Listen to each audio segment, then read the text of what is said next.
So there's been a lot going on with the Watchtower organization, or the JW cult.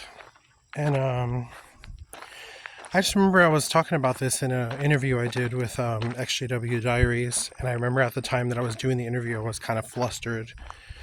It was kind of a lot to process, a lot in that interview in one go. But I remember one of the questions that Justin had asked me was, when did you realize that this wasn't true? Or like, when did you start having doubts about the quote unquote truth?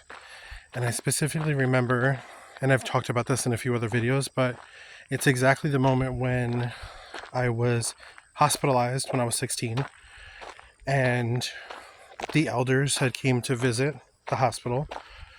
And I specifically remember hearing other people, if they were sick or they were going through things, they would pray for them in the congregation. Like, they'd get on the podium, and after the talk or whatever, they would say, we'd like to take a moment to pray for sister or brother so-and-so.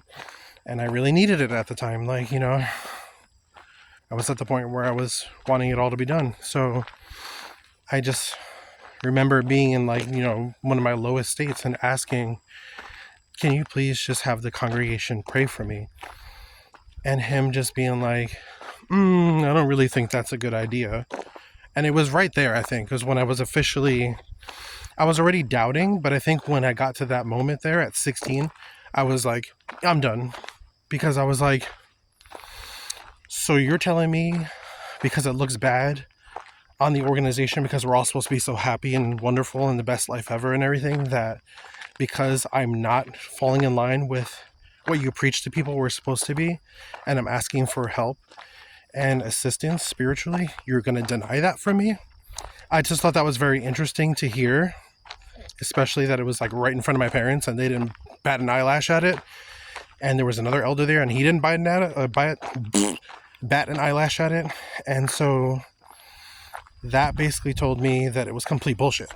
Because I was like, so you're telling me if Jesus was standing here right now and I said, hey, can I have a prayer? He'd be like, nah.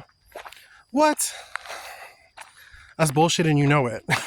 So yeah, I would say with the way things are going, I'm glad people are opening up their eyes. They're starting to do their own research. Finally, the internet has made it a lot easier to track things down, and people will be like, oh, apostate lies. It's public record. You can look it up. Just go to the court systems, look things up. You'll see it. It's not manufactured. It's there. This many people wouldn't be talking about this if it was fake. So, yeah. Just random story time on this walk.